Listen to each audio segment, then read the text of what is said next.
Structure के through हमने sigma bond discuss कर लिए थे। अब हम डिस्कस करेंगे पाई बॉन्ड, यानी ये स्ट्रक्चर था हमारे पास carbon to carbon, hydrogen bond with hydrogen, hydrogen hydrogen, यहाँ पे एक हाइड्रोजन और यहाँ पे भी एक हाइड्रोजन, ये ब्यूटा 1,3 डाइन है। तो इसमें जो सिग्मा बॉन्ड थे मैंने क्या किया, उन सिग्मा बॉन्ड को स्ट्रक्चर के थ्रू ड्रॉ कर दिया, लेकिन मैंने पाई बॉन्ड को स्ट्रक्चर के थ्रू अभी तक ड्रॉ नहीं किया।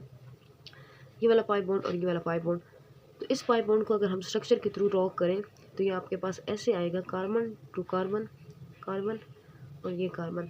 अब आपके पास ये जो पाई बॉन्ड है उसी स्ट्रक्चर में बन रहा है, लेकिन मैंने यहाँ पे सेपरेट सिर्फ पाई बॉन्ड को बना रही हूँ, क्योंकि इस तरीके से कन्फ्यूजन हो जाएगी, चीज़ें बहुत ज़्यादा मिक्स हो जाएंगी, समझने में मुश्किल होगी। तो पाई बॉन्ड को मैं सेपरेटली ड्रॉ कर रही हूँ। अब देखिए, आपने पढ़ा है हाइब्रिडाइजेशन में कि जो पाई बॉन्ड होता है वो क्या होता है, अनहाइब्रिडाइज। पाई बॉन्ड हाइब्रिडाइजेशन में पार्टिसिपेट नहीं करता, ये चीज़ आप पढ़ चुके हैं, हाइब्रिडाइजेशन में पार्टिसिपेट नहीं करता। अब ये पाई बॉन्ड हाइब्रिडाइजेशन में पार्टिसिपेट क्यों नहीं करता, इसकी रीज़न मैं पिछली वीडियो में बता चुकी हूँ। अभी आपको सिर्फ रिमाइंड करवा रही हूँ कि pi bond do not take participate in hybridization. अगर ये पाई बॉन्ड हाइब्रिडाइजेशन में पार्टिसिपेट नहीं करता तो जो भी इसके ऑर्बिटल है वो हाइब्रिड नहीं बनेगी, यानी इसके ऑर्बिटल क्या रहेंगे, अनहाइब्रिडाइज, अनहाइब्रिडाइज। अगर ये चीज़ें आपको क्लियर नहीं हो रही, इसका मतलब है आपने हाइब्रिडाइजेशन का टॉपिक नहीं पढ़ा। पहले उनकी वीडियोस देख लें तो आपको ये टॉपिक आसानी से क्लियर हो जाएगा। अब अनहाइब्रिडाइज ऑर्बिटल में रहेगा। कार्बन कितने बॉन्ड बनाता है, कार्बन बनाता है 4 बॉन्ड। मैंने अभी आपको कहा है कि एक कार्बन के पास कितने sp2 हैं, 3, यानी कार्बन बनाता है 4 बॉन्ड, लेकिन कार्बन ने यहाँ पे कितने बॉन्ड बनाए हैं, 3। तो एक बॉन्ड अभी तक इसका रहता है। ये जो एक बॉन्ड रहता है वो किस फॉर्म में रहेगा, अनहाइब्रिडाइज p ऑर्बिटल के फॉर्म में, यानी ये ऐसे रहेगा, एक कार्बन का, दूसरे कार्बन का, तीसरे कार्बन का और ये रहा चौथे कार्बन का, ये अनहाइब्रिडाइज की फॉर्म में रहेगा। इनके साथ हाइड्रोजन है, ये ऊपर मैंने स्ट्रक्चर ड्रॉ किया, लेकिन ये चीज़ें मैं ड्रॉ इसलिए नहीं करी क्योंकि चीज़ें काफ़ी फिर मिक्स हो जाएंगी, समझने में मुश्किल होगी। अब यहाँ पे देखें तो पाई ऑर्बिटल की ओवरलैपिंग कैसे होती है, साइड वाइज, ये साइड वाइज ओवरलैप करेंगे। ये कैसे ओवरलैप करेंगे, साइड वाइज ओवरलैपिंग करेंगे। जब इनकी साइड वाइज ओवरलैपिंग हो जाएगी तो आपके पास कौन सा बॉन्ड बन जाएगा, देखिए अगर इसको मैं कह दूँ कार्बन 1, ये हो जाएगा कार्बन 2, ये हो जाएगा कार्बन 3, कार्बन 4। अब बॉन्ड किसके बीच में बन रहा है, कार्बन 1 और कार्बन 2, कार्बन 1, कार्बन 2, कार्बन 3 और ये हो गया कार्बन 4। अब यहाँ देखिए पाई बॉन्ड किसके बीच में बन रहा है, कार्बन 1 और कार्बन 2 के बीच में, तो यह अनहाइब्रिडाइज यहाँ पे बन गया, वो भी ड्रॉ कर दिया मैंने। यहाँ पे डबल बॉन्ड किसके बीच में बन रहा है, कार्बन 3 और 4 के बीच में, तो ये मैंने ड्रॉ कर दिया। तो ब्यूटा 1,3 डाइन का जो स्ट्रक्चर था वो सारा मैंने एक्सप्लेन कर दिया। ये तो हमने सिर्फ स्ट्रक्चर एक्सप्लेन किया, हम टॉपिक एक्चुअली पढ़ रहे हैं कॉन्जुगेशन इन ब्यूटा 1,3 डाइन। अब ये जो alternate single and double bond होते हैं, इससे क्या फ़ायदा पहुंचता है किसी भी मॉलिक्यूल को या किसी भी कंपाउंड को, तो यहाँ पे एक बहुत ही इम्पोर्टेंट पॉइंट नोट कर लें, वो ये कि मैं एक पॉसिबिलिटी की बात करें, पॉसिबिलिटी की। अब देखिए 1 और 2 के बीच में बॉन्ड हो रहा है और 3 के 4 के बीच में बॉन्ड हो रहा है। आप फिलहाल इस स्ट्रक्चर को अपने माइंड में ना रखें, इस स्ट्रक्चर को, ये जो ऊपर है बॉन्ड किसके बीच में हो रही है, बॉन्डिंग 1 2 के बीच में और 3 और 4 के बीच में हो रही है। अगर हम ऐसे करें कि इस 2 की बॉन्डिंग 1 के साथ मैं ख़त्म कर लूँ, 4 की मैं 3 के साथ ख़त्म कर लूँ, तो अब ये पॉसिबिलिटी है कि 2 और 3 क्या करें, आपस में बॉन्ड बना सकते हैं या नहीं, यानी ये ओवरलैप ऐसे कर सकते हैं या नहीं, थोड़ा सा सोच लें। देखिए ये 1 और 2 की आपस में बॉन्डिंग हो रही थी, 3 और 4 की आपस में हो रही थी। मैं आपको कह रही हूँ पॉसिबिलिटी ये है, पॉसिबिलिटी कि 2 1 की बजाय बॉन्ड बनाने से और 3 4 के साथ बॉन्ड बनाने की बजाय आपस में बॉन्ड बना लें, आपस में बॉन्ड बना लें, क्योंकि बॉन्ड जो डबल बॉन्ड होता है वो 2 एडजेसेंट कार्बन के बीच में बनता है। अब ये तो 2 और 3 भी तो एडजेसेंट है, तो बॉन्ड इनके बीच में भी बन सकता है, तो बॉन्ड इनके बीच में बन सकता है। अब ये तो नहीं हो सकता कि ये कार्बन नंबर 3 है, 4 के साथ भी बॉन्ड बना रहा है और इधर 2 के साथ भी बना रहा है। तो अगर ये 2 के साथ बना रहा है तो यहाँ वाला बॉन्ड ख़त्म हो जाएगा। ये 2 1 के साथ नहीं बना रहा, तभी ये क्या होगा, इन दोनों की पॉसिबिलिटी क्रिएट हो जाएगी। अब ये पॉसिबिलिटी मैंने आपको कही कि क्रिएट हो सकती है, 2 और 3 आपस में बॉन्ड बना सकते हैं, लेकिन इसको अब मैंने स्ट्रक्चर के थ्रू एक्सप्लेन भी करना है कैसे। यानी मैं आपको ये कह रही हूँ, अगर यहाँ पे ये 1 और 2 के बीच में बॉन्ड ख़त्म हो जाए, 3 और 4 के बीच में बॉन्ड ख़त्म हो जाए ये वाला, और बॉन्ड आपके पास बन जाए यहाँ पे 2 और 3 के पास में, ये पॉसिबिलिटी है। यहाँ से आपको ज़्यादा क्लियर होगा ये पॉसिबिलिटी है या नहीं है, क्योंकि 2 एडजेसेंट कार्बन है, अनहाइब्रिडाइज भी हैं, तो हो सकता है। अब इस चीज़ को मैंने प्रूफ भी करना है। अगर मैंने कहा कि पॉसिबिलिटी है तो इस चीज़ को मैंने प्रूफ करना है। तो इसको देखें,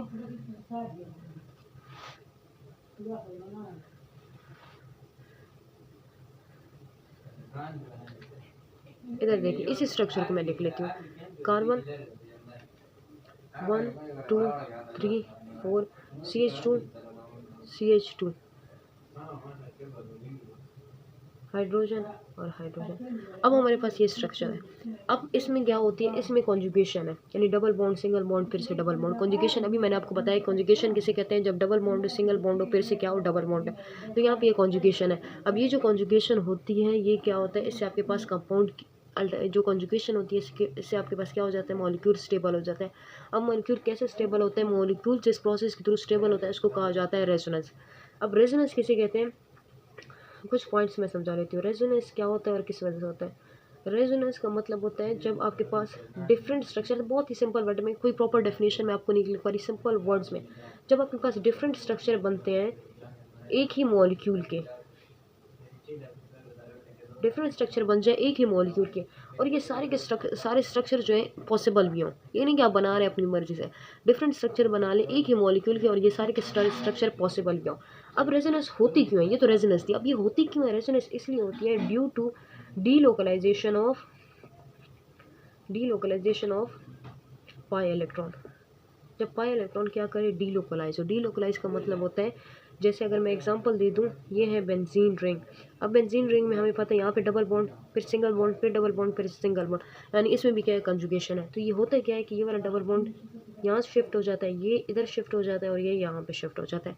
ये जो बॉन्ड मूव करे, यानी पाई इलेक्ट्रॉन जो मूव करें, इसको क्या कहा जाता है, डीलोकलाइजेशन कहा जाता है। क्लियर हो क्या, पाई इलेक्ट्रॉन जो ये मूव करें इसको क्या कहा जाता है, डीलोकलाइजेशन। अब ये पाई इलेक्ट्रॉन क्यों मूव करें, क्वेश्चन ये है। पाई इलेक्ट्रॉन जो होते हैं ये इसलिए मूव करते हैं, डीलोकलाइजेशन का मतलब होता है जब पाई इलेक्ट्रॉन क्या हो, pi electron attracted by more than 2 nuclei. Pi electron attracted by more than 2 nuclei, जब पाई इलेक्ट्रॉन को 2 से ज़्यादा न्यूक्लियाई अपनी तरफ अट्रैक्ट कर लेते हैं तो इसको हम क्या कहते हैं, इसको हम कहते हैं डीलोकलाइजेशन। फॉर एग्जांपल ये है हाइड्रोजन टू हाइड्रोजन बॉन्ड। अब आपको पता है कोवेलेंट बॉन्ड बन रहा है, तो इस हाइड्रोजन का इलेक्ट्रॉन भी यहाँ होगा, इस हाइड्रोजन का इलेक्ट्रॉन भी यहाँ होगा। अब ये दोनों इलेक्ट्रॉन, ये हाइड्रोजन भी यूज़ करें, ये भी यूज़ करें, इस हाइड्रोजन का न्यूक्लियस स्पिन इलेक्ट्रॉन को अपनी तरफ अट्रैक्ट करें, इस हाइड्रोजन का न्यूक्लियस स्पिन इलेक्ट्रॉन को अपनी तरफ अट्रैक्ट करें, यानी ये जो 2 इलेक्ट्रॉन है इनको सिर्फ 2 न्यूक्लियस इलेक्ट्रॉन अट्रैक्ट करें। तो अब ये जो इलेक्ट्रॉन है इनको हम कहेंगे लोकलाइज्ड इलेक्ट्रॉन, इनको हम कहेंगे लोकलाइज्ड इलेक्ट्रॉन।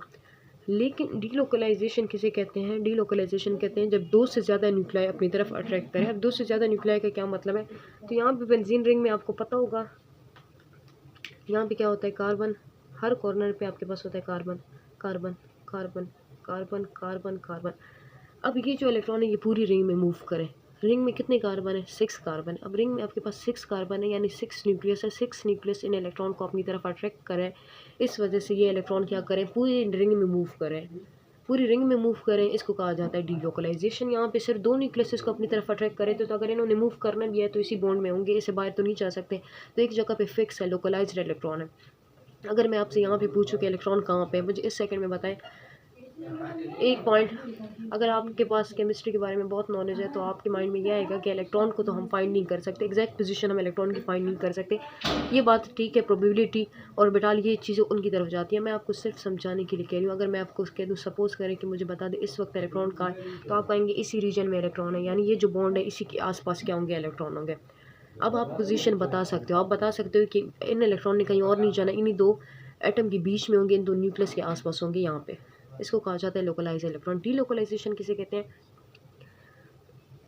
अगर मैं आपको कहूँ कि मुझे बता दें इस सेकंड में इलेक्ट्रॉन कहाँ पे है, तो आप ये नहीं कह सकते कि यहाँ पे होंगे, यहाँ पे होंगे, यहाँ पे होंगे, आप सिर्फ इतना बता सकते हैं कि इस रिंग के आसपास है। आप ये वाली पोजीशन, यानी 2 कार्बन के बीच वाली पोजीशन या 2 न्यूक्लियस के बीच वाली पोजीशन आप मुझे नहीं बता सकते, एग्जैक्ट पोजीशन आप नहीं बता सकते। एग्जैक्ट तो खैर दोनों केस में नहीं, वैसे एग्जैक्ट का मतलब यहाँ पे ये कि आप मोस्टली लोकलाइज इलेक्ट्रॉन बता सकते हैं कि इन 2 न्यूक्लियस के बीच में होगा, लेकिन यहाँ पे इन किसी भी न्यूक्लियस के बीच में होगा, किसी भी न्यूक्लियस, तो इसलिए ये क्या है, डीलोकलाइज, और ये आपके पास क्या है, लोकलाइज इलेक्ट्रॉन है।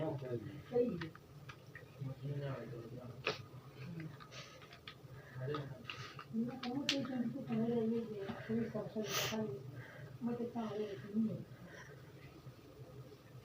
बात कर रहे थे रेजोनेंस स्ट्रक्चर की, तो ये मैंने आपको कहा ये है CH2 double bond CH double bond to CH2।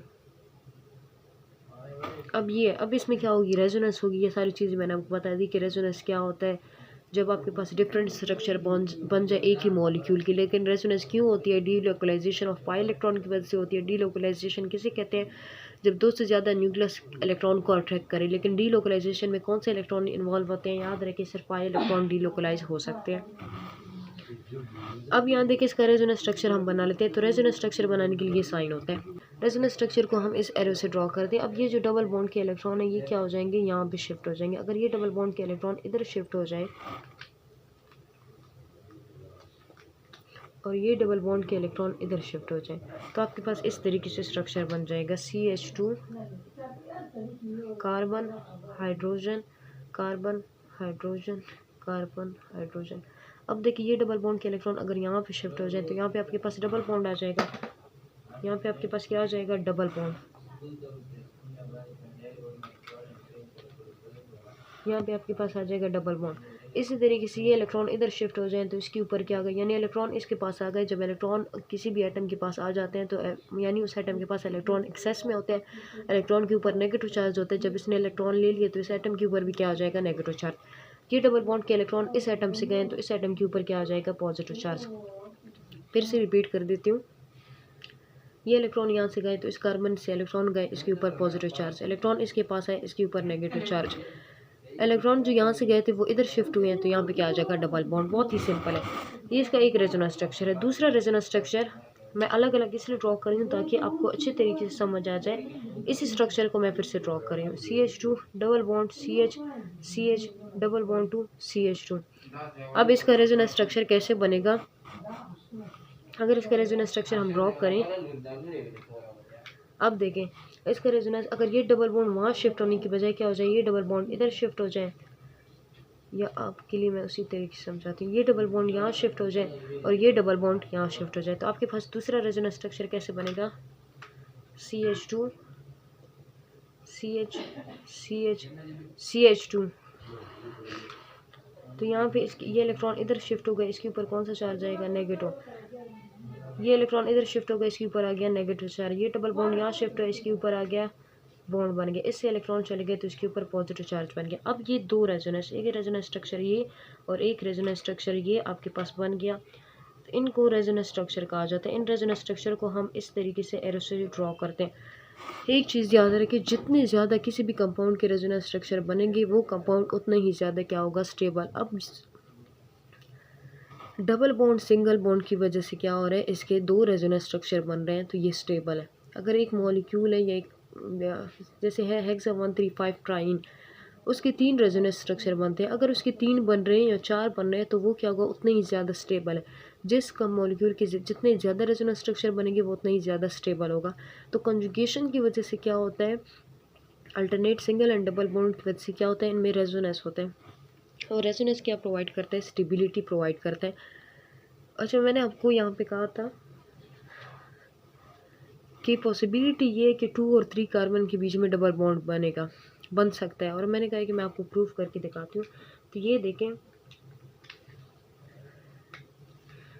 Carbon की नंबरिंग कर लेते हैं, 1 2 3 और ये रहा 4, ठीक है।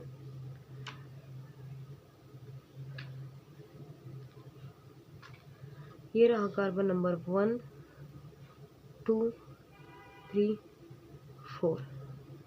ये रहा कार्बन नंबर, इसको देख ले, 1 2 3 और ये रहा 4। अब देखें यहाँ पे कार्बन किसके बीच में, 1 2 और यहाँ किसके बीच में, 3 और 4। तो मैंने आपको कहा था 1 और 2 और 3 और 4 में तो बन रहे हैं, हमें पता है। मैंने आपको ये कहा था कि पॉसिबिलिटी ये है कि 2 और 3 के बीच में भी बन सकता है। तो यहाँ देखें ये डबल बॉन्ड 2 और 3 के बीच में बन गया, यानी ये वाला स्ट्रक्चर देखें, यहाँ बॉन्ड किसके बीच में बना है, 2 और 3 के बीच में बना है। ये वाला देखें, जो पॉसिबिलिटी थी वो मैंने क्यों कही कि पॉसिबल है, क्योंकि इन कंपाउंड में कॉन्जुगेशन होती है, alternate single and double bond होता है। इस वजह से क्या होता है, पाई इलेक्ट्रॉन मूव करते हैं। अगर पाई इलेक्ट्रॉन मूव करते हैं तो कार्बन के किसी भी स्ट्रक्चर में आपके पास क्या हो सकता है, डबल बॉन्ड बन सकता है। जितने भी कार्बन है किसी भी कार्बन के बीच में डबल बॉन्ड बन सकता है। इसी तरीके से इस स्ट्रक्चर को देखें तो ये देखें 2 और 3 के बीच में डबल बॉन्ड बन चुका है। तो ये जो मैंने पॉसिबिलिटी की बात की थी वो क्यों की थी, क्योंकि इनमें रेजोनेंस होती है। अगर रेजोनेंस होती है तो इसका मतलब है डबल बॉन्ड कहीं भी दो कार्बन के बीच में बन सकता है।